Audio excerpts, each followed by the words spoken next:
So Millicent Brearley is a senior R&D consultant and grants and incentive specialist with BlueRock Accounting, not to be confused with BlackRock that we heard about from Simon yesterday, but not too different either.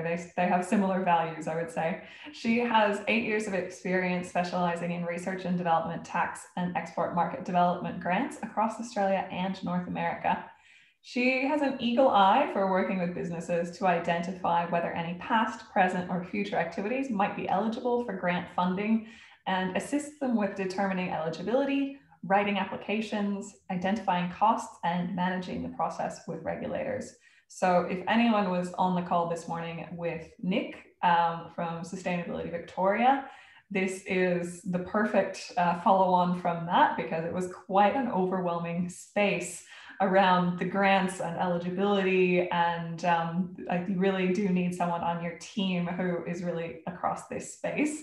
So Millie is one fabulous person to talk to. So welcome, Millie. Thank you so much, Sarah. No worries. So can you tell us first a bit about how you work with small businesses who are working toward being sustainable?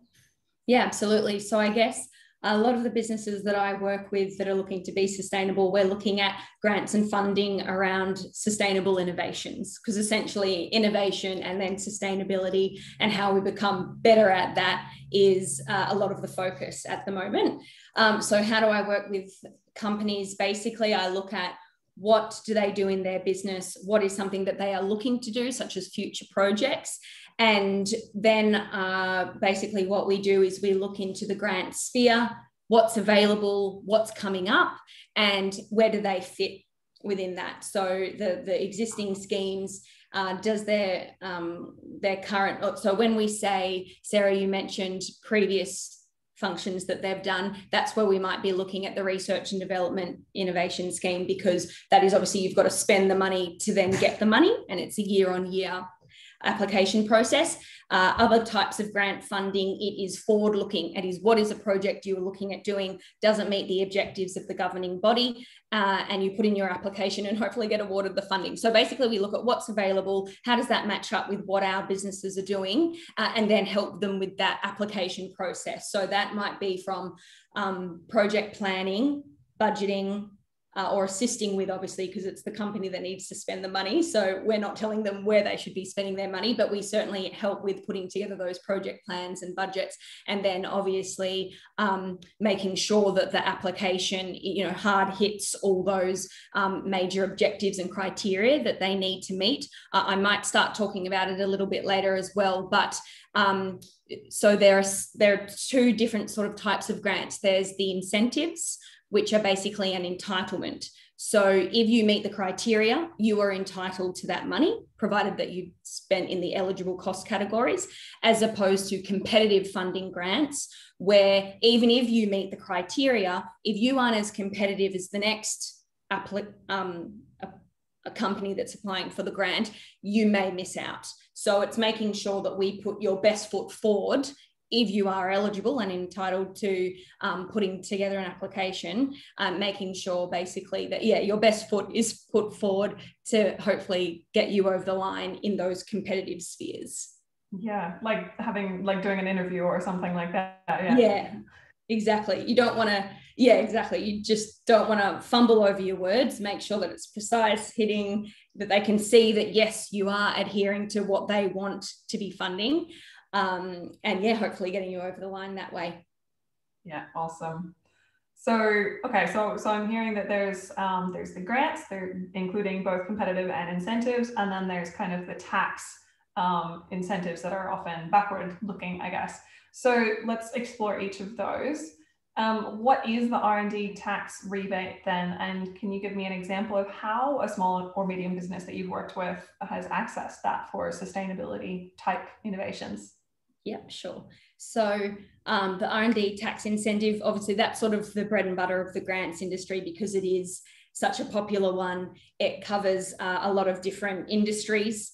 Basically, as long as you are innovating within your industry and developing on the current body of knowledge, that's sort of the criteria that you need to meet to be developing an innovative product, process, or service. So essentially, the rules around that are developing on the current body of knowledge within the industry. And that basically means in the public sphere. So if you can Google it, that's not innovation. But if, it might be with, private information or copyright within a company, and you don't know how they develop that thing, you can just be looking at how do we match up our competitors, but develop that knowledge in-house where it's not publicly available. So obviously it's on the global sphere, but also in terms of what is the public body of knowledge that's available to sort of reach that innovation, new knowledge aspect of the grant. Then there's also whether a competent professional in the industry knows how to get from A to B. So if you say to your manufacturer, we're going to make this brand new product, and they say, yeah, cool, I'll press button B and it'll happen. Well, that's not exactly development of new knowledge or a level of technical risk. So essentially we're looking at if there needs to be a systematic level of experimentation that needs to be undertaken, developing that hypothesis. I'm using a bit of scientific speak here that may not apply to all industries, but essentially we're looking at, are you developing a hypothesis and testing that out to see if you achieve what your objective? So that's sort of around the eligibility piece of the project. Then we're looking at the eligible costing categories. So are you spending money on, salaries and wages, the cost of materials, any contractors that you're bringing in, and then obviously there's the overheads as well. So depending how much you spend like on salaries and wages, we can sort of work out what is the cost that you're then spending on rent, electricity, and overhead. So there's that overhead piece as well. But essentially what the R&D, that's sort of the eligibility criteria around the project and the costs, and what you essentially get in the R&D tax incentive grant that I think will apply mostly for the people on the call today might be sitting under that 20 million aggregated turnover bracket, is 43.5 cents to every dollar you spend on your developing your R&D project is basically the benefit you get back. So the way it works as a tax incentive is if you are tax payable, it reduces your tax to zero and the rest is handed out in cash if you are in that refundable category, which is the $20 million piece. If you're over $20 million, it is 38.5%. And it is non-refundable, so it reduces your taxes, and then it's just carry forward losses if your tax payable doesn't max out the size of your R&D grant. Something that it is worth mentioning is that I'm not sure if everyone on the call today may have heard that probably for the better half of the last year, if not two, the government was looking at cutting the funding by $1.8 billion to the R&D incentive. There was a lot of uproar around that, because obviously we want Australian companies to be innovative, because it puts us at the forefront of, global innovations, as well as creating jobs within the country. And there was a lot of uproar about that. However, I don't want to say thank you, COVID, but sort of there's a silver lining there in that I think they fixed up their priorities and they've now actually put in an extra $2 billion of funding into the R&D tax incentive.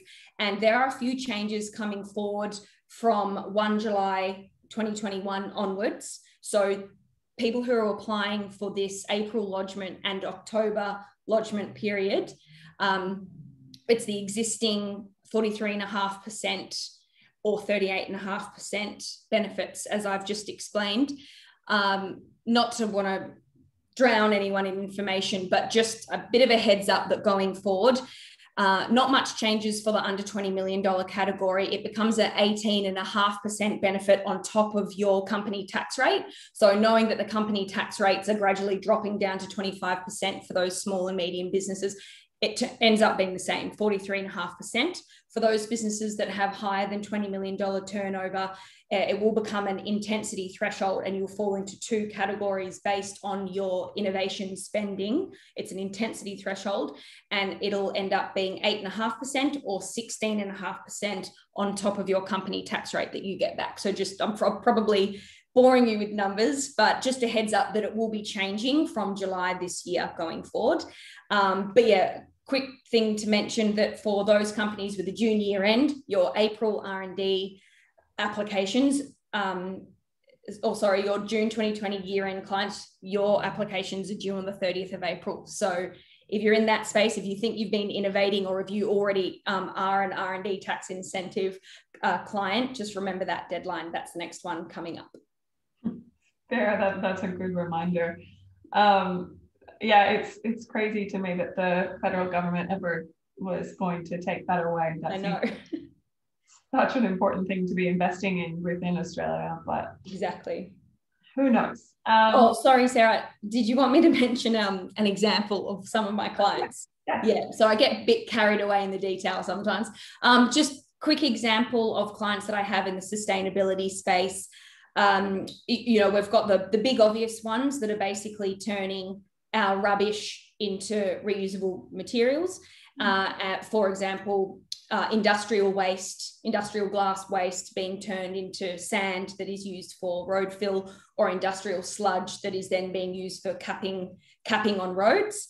And then we have examples in the IT space that you may not immediately think as in the sustainability space, but we are aware of companies that are basically reducing wastage in the supermarket chain from, farm to supermarket chain by developing AI coding that can determine for the supermarket how much of a product they need to buy. So, for example, Christmas puddings during Christmas time, so that they don't over request Christmas puddings and we've got all this wastage.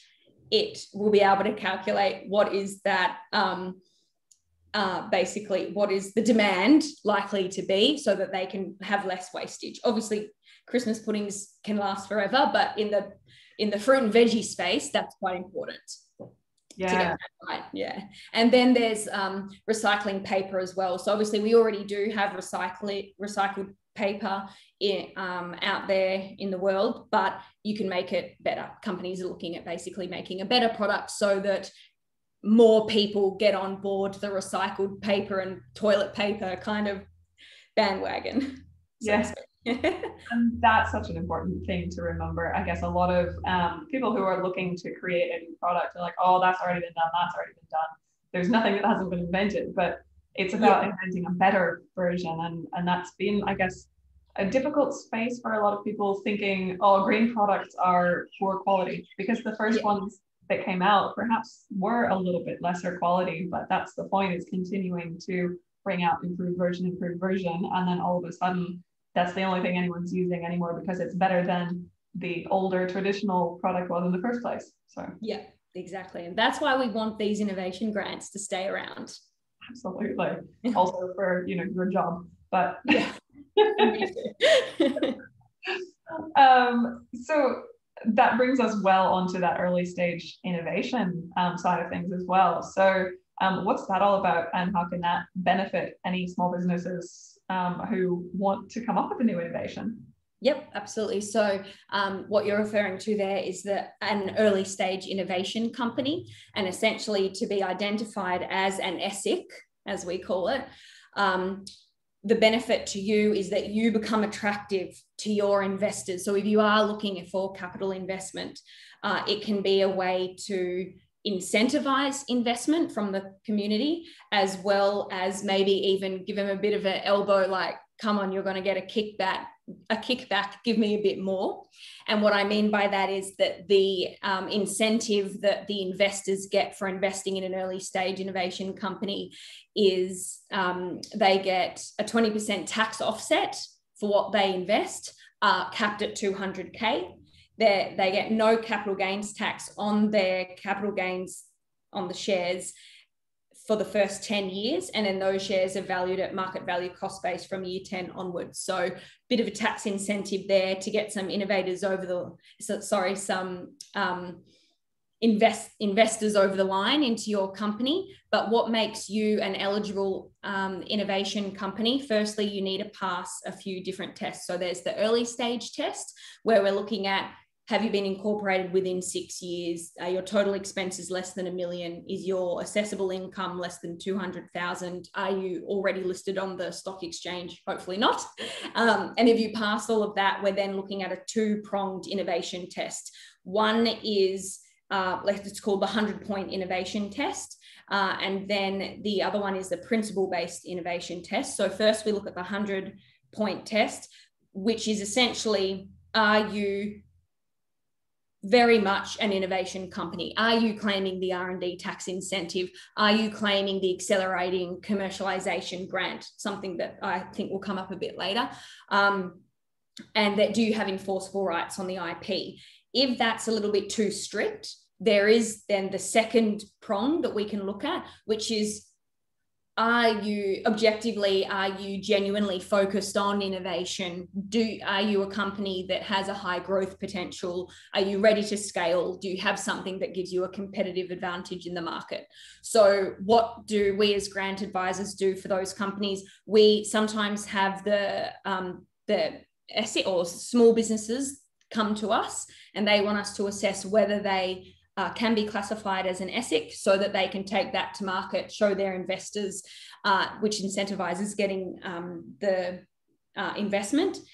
Or sometimes we have investors come to us and say, look, I'm really interested in this company, hits all my value add initiatives that I'm looking at. I want to invest in them, but can you let me know, am I entitled to a kickback? If I do, can you assess them if they're an ESIC? So basically that's pulling together, so, you know, assessing you based on the criteria I just said, and basically putting in a letter of recommendation of, are you or aren't you an ESIC, that you can have on hand to take to investors, or for investors to feel confident that they will be entitled to these tax offsets.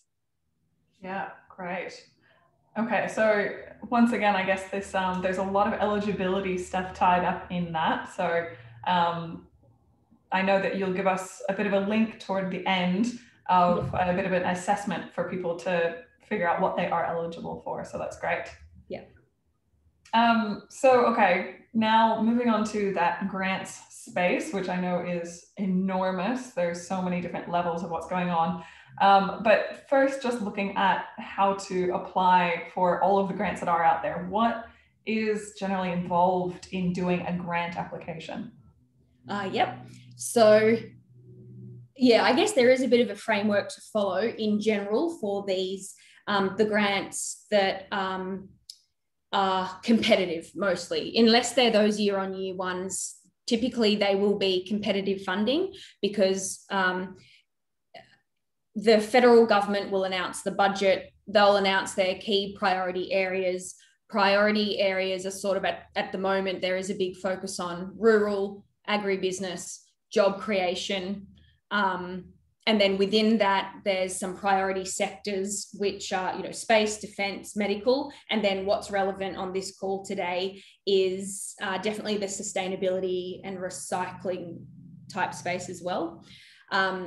So basically, once the government funding is announced, it then gets allocated to different governing bodies who then can use the money in a way to fund within those different sectors. So it's always good to keep a finger on the pulse as to what's available, looking into those keywords, depending on what your industry is. Is it recycling? Is it materials? Is it manufacturing and whatnot? And keeping an eye out for all the grants that are coming up. A lot of the time, the grants are multi-year, but they'll have different funding rounds. So a couple of the grants I'll talk about later may have rounds that have just closed, but they're actually ongoing until 2023 or 2024. So don't think that you've missed out. However, in talking about that, a lot of these grants fund future projects. So where the R&D is, what have you done? Have you spent the money in order to get the money? And I know I haven't touched on it too much, but that's just in case anyone on the line is an exporter. Export market development grant as well, spend the money to then get the money. In the wider grant space, it's often we want to fund future projects to help us reach our objectives.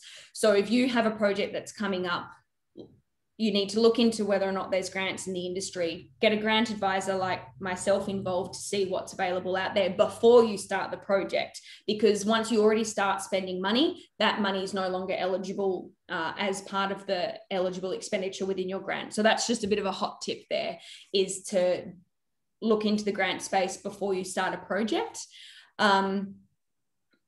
Oh yes, and then I guess the other thing is to really make sure, I think I mentioned it at the start, but be really precise as to what the objectives of that governing body are. What are the objectives of the program? Because to be competitive, firstly, you want to hit more than less of the main objectives of the program. Obviously, that makes you more competitive than the next person that may only be working on a project that hits one of the criteria.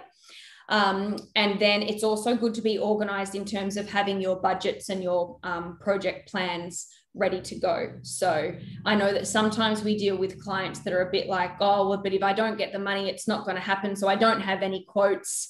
You know, we may not end up doing it. Obviously, there's value for money, which is, do you have the money to fund the project that isn't being funded by the grant?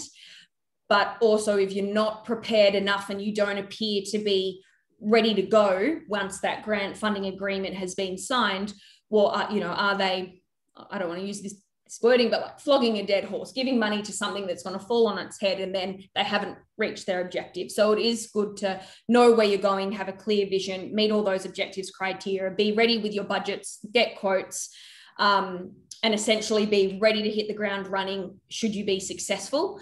I guess another point to mention there is that typically grants don't fund whole projects. A lot of the time it's dollar for dollar or matched funding is the terminology that they use, but sometimes it's less. Sometimes it might only be 25% that they fund, or sometimes there might be a cap on funding for capital-based works, for example. Another thing that I wanted to mention is to be competitive. Basically, it's about that value add. So just something to point out. For example, if you're asking for $1 million and you're creating 3 jobs versus a company that might be asking for 50 grand who's creating 1,000 jobs, there's also that value for money element that they will look at. So $1 million in one company, whereas another company is only asking for 50 grand. There's so much more if they invest in that 50 grand company to go elsewhere that gives the government better reach within the grant sphere for covering more applicants, so to speak. So just a few pointers in there of what you need to be looking out for. And sort of, I guess in there is the different ways of, what are they mainly looking at in that rural agri job creation sort of space, as well as the priority sectors that I've mentioned a few times, and then making sure that you are able to cover your part of the cost before applying for a grant. Yeah. And so it sounds like there's a lot of planning to be done before applying for a grant to make sure that it's as good as possible. Exactly. So that's really a big value in getting someone like yourself involved so that you can have the best chance of actually then getting the money, because you don't want to go through all that process and invest in having done all of that planning to then not go ahead. So you want to give yourself the best chance, I guess. Yeah, exactly. The best chance is to be ready, be prepared, have all your supporting documents, make sure you've hit all those points. Whereas if you do a half-assed job, so to say, you're at risk of wasting time putting in an application in the first place. So yeah. And so, okay, looking at the grants that are out there, you mentioned earlier about how the federal government had a particular focus in the budget that came out late last year on clean energy and recycling. So can you tell me a little bit of where that money is going and what that means for businesses who might want to access clean energy and recycling and waste kind of funds? Yeah, for sure. So few things coming out of the budget is obviously a big push towards solar energy recycling and manufacturing, and also within not only in those areas, but also for industries within the space, medical, defense, food sectors, so to speak, priority areas. And then, so I've sort of set out a few key grants that are here just to sort of get the juices flowing as to what's currently available for the listeners here today to sort of be like, oh, that one might be more more tailored towards my business than another one. So I won't go into too much detail or granularity within each of the different grants, but just as a bit of an overview as to where some of that funding has gone. I've got in here, another one. Sorry, I'm sort of jumping all over the place for a second. There was a few grants that I also wanted to talk to that were less those priority areas, but I think are still industry specific for the people on this call today. So that's the Accelerating Commercialisation Grant that I mentioned earlier, because again, innovation covers all industry sectors. So just sort of a heads up for those listeners on the call today, this is another grant that's available year on year. And basically what it provides is expert advice for a commercialization, an innovative product that you are ready to go to market with. So they help you with your commercialization planning. Essentially, it's the advice around that, as well as 50% of funding to help you commercialize that project. So that's something to keep in mind for anyone out there that does have a product that might be ready to go to market. At the moment, there is also the business events grant that is open. It closes at the end of March. And essentially, whether we've got any people that are wanting to run an event, great idea to get, and you are in those priority sectors, which obviously sustainability and recycling and food innovation is as well.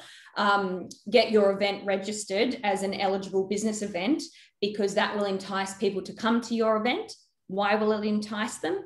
Because if you are attending an eligible business event, you get back 50% of what you spend attending, promoting, flying to, accommodation, putting together a booth, all of those costs associated with attending the event. The reason that they're doing this is because it's basically industry matchmaking, so to speak. So they want Australian companies to be meeting, networking, business-to-business relationships. How can we beneficially help each other out within these specific sectors? And that's why that funding has been awarded there. On to the sort of the big ones being the manufacturing and recycling type areas. You've probably all heard in the media the $2 billion baby, which is essentially which goes towards the manufacturing industry. Of course, within manufacturing, there's sustainability. Again, it's not specific to sustainability, but sustainability and recycling is one of the priority areas. So as I mentioned earlier, round one has closed, but this is a 3-year grant. So this is running until June 2023, the manufacturing modernisation grant that's coming out of that $2 billion baby.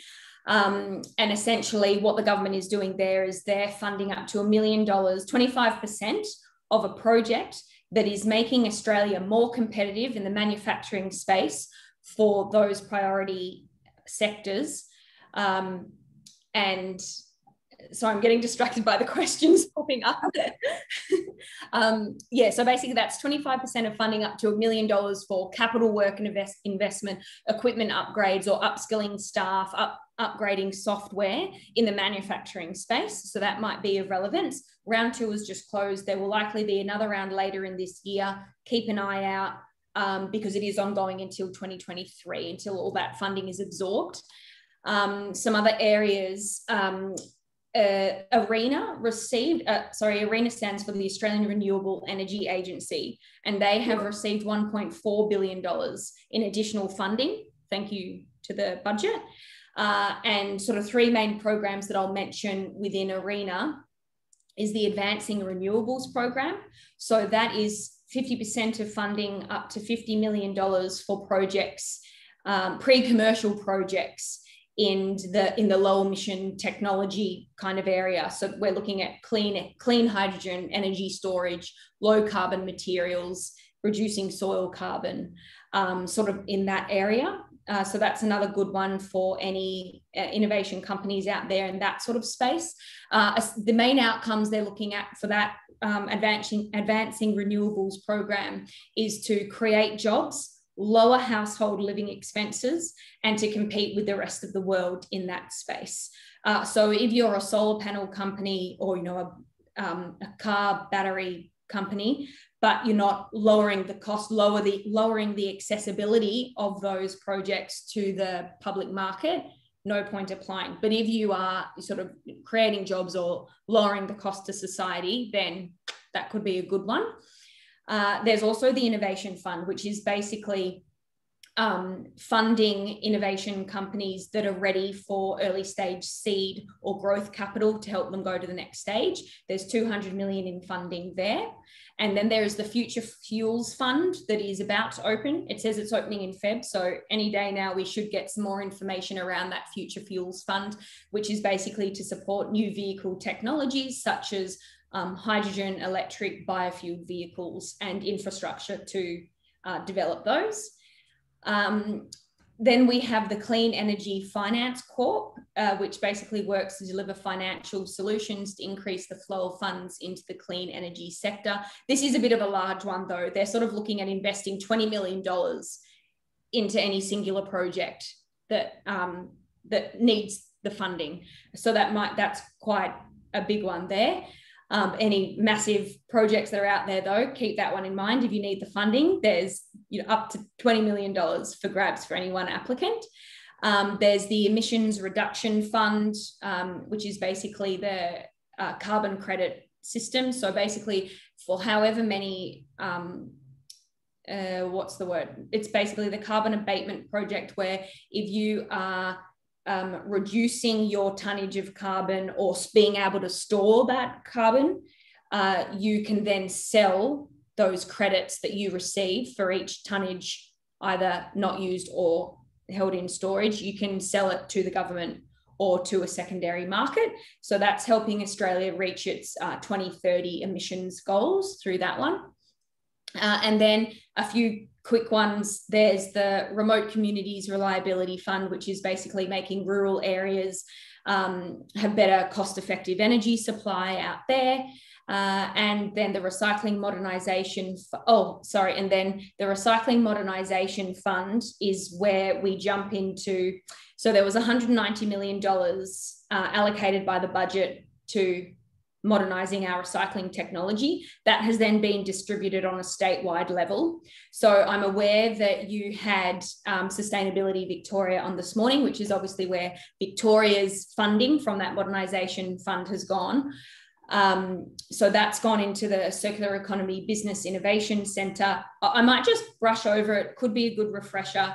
I know that it was spoken about this morning, but obviously there's the identification, implementation and innovation grants within the Business Support Fund run out of Recycling Victoria. They're closing soon, which is the reason why I want to bring it up quickly again. 12th and 15th of March, they close. So if that was of interest to you earlier today, let this be a reminder to you now. Start looking into that. Some other areas within Victoria, because we're here, I have a bit more knowledge about Victoria, but there's the Recycling Victoria Council's Fund, which is sort of going toward sort of the alpine resort management kind of areas, basically for them to reduce their wastage to landfill. That closes on the 19th of March. And then there's the Recycling Victoria Communities Fund. So if you are a not-for-profit or a community group or a social enterprise that supports community-based projects to empower the community to reduce waste and what's going to landfill. That also closes in March. And then there is the Infrastructure Fund, which is already closed, although again, if all that funding that came out of the Recycling Modernisation Fund has not been swallowed up in round one, there will likely be a round two. And that's basically looking at projects that are looking to reduce hazardous waste or recycle common waste materials such as paper and glass and plastics. And then a few quick ones, if I'm not boring everyone too much, just quickly to run over some other statewide ones, just if it sparks any interest. There's the Victorian Energy Saver, which basically gives discounted energy saving products for businesses for commercial buildings. Then within Queensland, there's the Business Energy Savers Program, which is free energy audits. There's the Regional Recycling Transport Assistance Package, again, diverting waste to landfill, common theme here. And then within New South Wales, there's an environmental upgrade agreement, which is providing loans for up to 15 years for commercial buildings to upgrade for better energy efficiency. And the Remanufacture New South Wales, which is looking to maximise recycling and reuse activities for materials, so that they, this is basically because we can no longer send our rubbish to China. We need to recycle all this stuff because there's nowhere else to put it.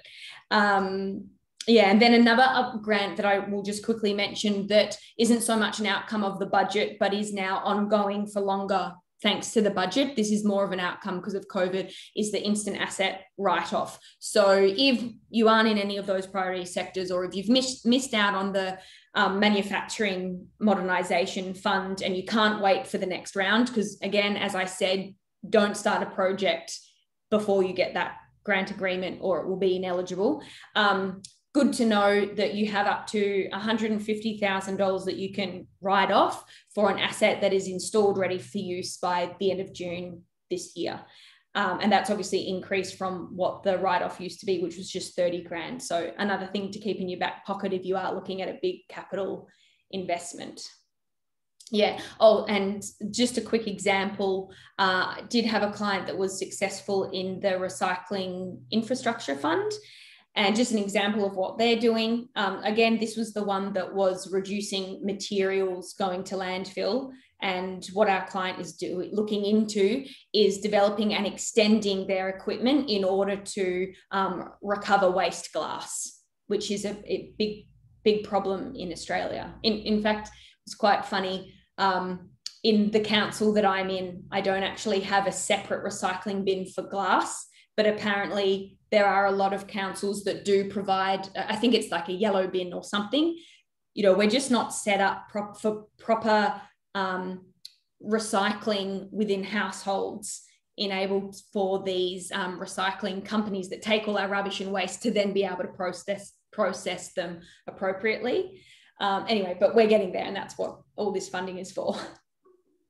Oh my goodness, Millie, I feel like you probably need... information overload. I'm so sorry. I feel like you need to have a sip of water because that was epic. I can.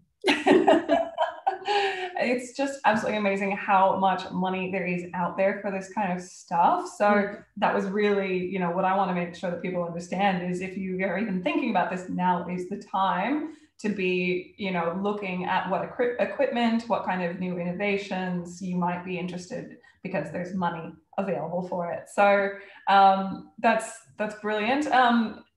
We are going to run a little bit short on time, but if anyone does have any questions, be sure to pop them in the box, because you probably don't always have this fabulous brain at your disposal.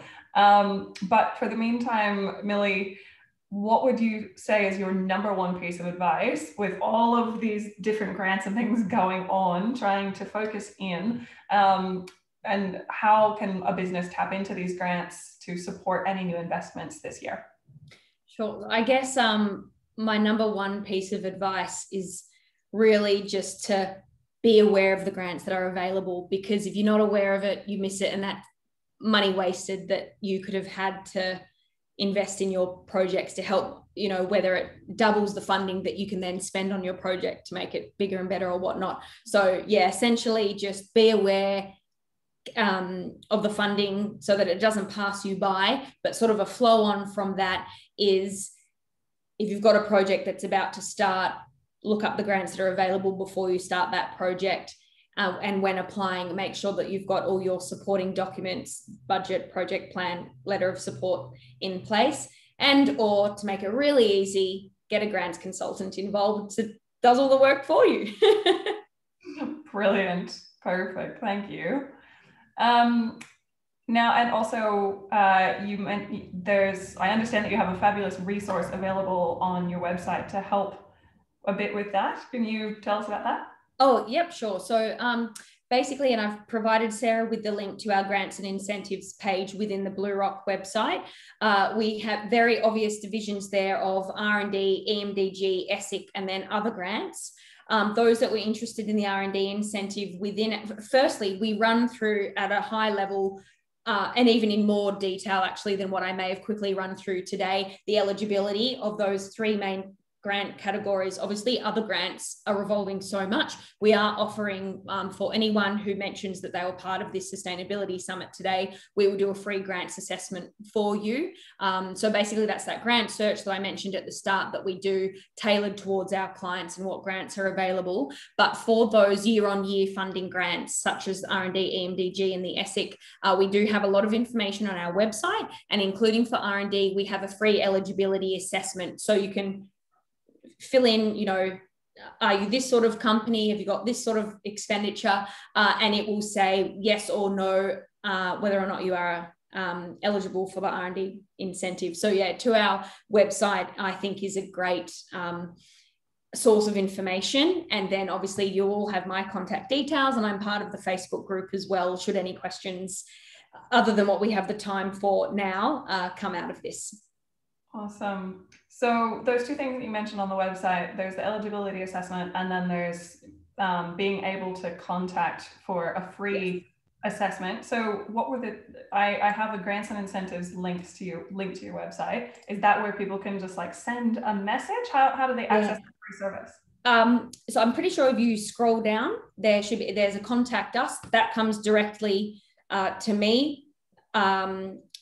Yep, so anyone puts in their email and a little note in there saying part of the Sustainability Summit, I know where you're coming from, and thus can cater to your requirements. Awesome. Okay, cool. I'm pretty sure it's just scrolling to the bottom of that page. Yeah. All right, awesome. Cool. Now, Matt has also just asked if your fees scale to the amount of the grant. So like how does that work in terms of paying for a consultant to assist in that process? No, that is a great question. So the way our fee system typically works is it's on a sliding scale. Obviously, if you're looking at a grant that is $2 million, we're going to put a cap on that, because we can't if it was a 10% success fee or something like that, we're not going to be taking $200,000 off you. So what am I trying to say? Basically, grants are either more or less involved. Obviously, the more involved, there is a level of work that is required on our behalf. And so we might have a fixed fee, a sliding scale of a fixed fee and a success fee portion that sort of fits within the requirements of the application as to the size of the grant you are looking for, because you are looking for a large amount of funding. We don't want to take that away from clients that are in need of that money. So we are pretty open to discussions as to whether you want a higher fixed, less success, or a lower fixed fee, higher success fee. You know, it depends on the level of risk that our clients are willing to take. And again, that fixed fee amount will just come down to the effort required for that particular application, not the amount of money being sought. Have I answered that clearly? I think so. We'll see if Matt has any further comment. And I'll just note also that Tanya has commented here that she's part of a project that is a demonstration eco-village which involves sustainable building, universal access, and it involves groovy, passionate women over 55, which I love. So she's very excited. Well, women, actually, I have to say that's another big priority sector as well, is women in business. Definitely. And female founded and led businesses. Yep, sorry, I cut you off. Yeah, that also gets me excited in the grant space. Yeah. Is that at a federal level as well? Yeah. So there's I call it the BFF, which I think is hilarious, but it's the Boosting Female Founders program. I think there's another round that should be opening very soon, actually. And again, actually, I should mention this because, again, it is not industry specific. It is basically, are you a female founded business?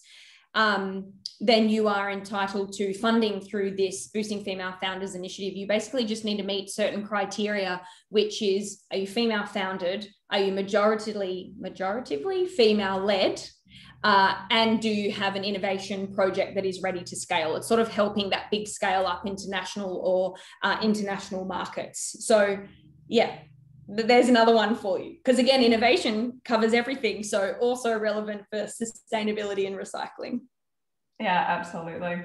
Matt has just clarified that I guess it was a lower end grant, like a smaller dollar value. Because a lot are 3-to-1 match, which restricts small businesses access, obviously. So do you often work in that smaller space? Yep. So was that, sorry, grants of about 50K in size? Up to, yeah. So I think Yeah. he may have looked at something even smaller, like 20K, which would perhaps make a fee for a consultant to be a little bit more difficult. Yeah. So again, typically those smaller grants are less involved, in which case less man hours in order to get the right documentation together and fill out the application form. So, like an example fee might be $500 as a fixed fee, and then upon success, it might be looking at 4 to 6%. Like that's sort of the scale there. So depends on the involvement to write up the grant application, and then the risk that the client wants to take, 500, 6%, or and again, I'm just ballparking here, obviously, or it could be $1,000, 3%. Sure. As an example. Yeah. So the risk that they want to take, obviously we just need to, the involvement involved, if it's a 15-page document, $500 might not cut it. But if it's on a small grant that's about 20K, it might only be a 3-page document, in which case we're happy to take on the risk of $500 to prepare and then 4 to 6 success fee, if that helps. Yeah, I think that certainly makes it much more accessible to a small business looking at a lower level grants package. Yeah. Matt says thanks. No worries, Matt. Awesome. Well, thank you so much, Millie. I think a lot of people are amazed at the possibilities that are out there in terms of accessing all of this money. So thank you for bringing that to us. And yeah, coming up with all kinds of ideas of where to put that money.